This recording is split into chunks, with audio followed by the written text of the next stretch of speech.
සුබ දවසක් දැනුම.lk YouTube චැනලයට සාදරයෙන් පිළිගන්නවා. අද වීඩියෝ එක ලංකාවාසී රසික හදවත් සොරාගත් ආකාශ කුසුම හෙළ සිනමාවේ නිලි රැජින විරුදාවලිය ලැබූ ඇගේ ජීවිතයේ මතකාවර්ජන කිහිපයක්. ඇය නමින් මාලනී සෙනෙහෙලතා ෆොන්සේකා.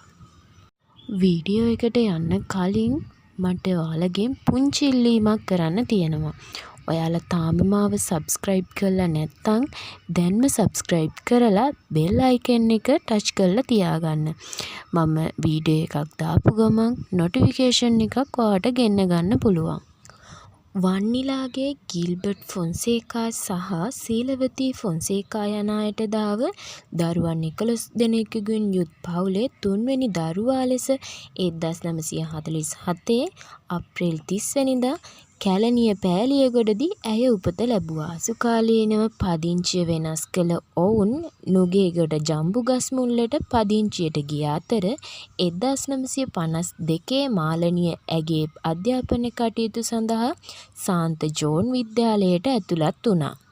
1963 නොරත රතනාට්‍යයෙන් රංගන දිවියට ප්‍රවේශ වන ඇය 1968 දී රඟපෑ අකල්වැස්ස නාට්‍ය වෙනුවෙන් හොඳම වේදිකා නාට්‍ය නිළියට හිමි සම්මානය ලැබුවා.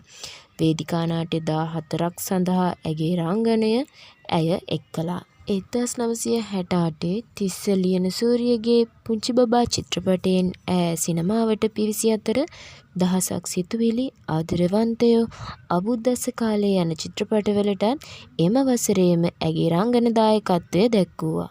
විජය මාලනී, සනත් මාලනී, ගාමිණී මාලනී, තිස්ස මාලනී, ජීවන් මාලනී යන යුග බිහි කළ ඇය දමිළ සිනමාවටද ප්‍රවිෂ්ඨ වූ අතර 1978 දී දමිළ රංගන ශිල්පී සිවාජි ගණේෂන් සමග පයිලට් ප්‍රේමනාත් චිත්‍රපටයේද රංගනයෙන් දායක වුණා.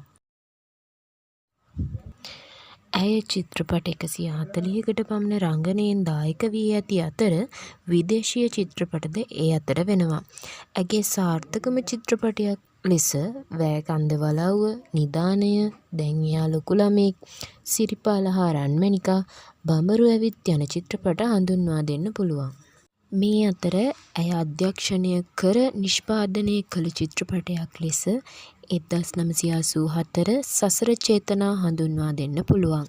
ඇය විසින් අධ්‍යක්ෂණය කළ 1987 අහිංසා, 1991 ස්ත්‍රී යන චිත්‍රපටිද මේ අතර වෙනවා. මිලින වී ගිය ආකාශ කුසුම හෙළ සිනමාවේ නිලි රැජිනියනි ඔබට අමා මහ නිවන් සුව.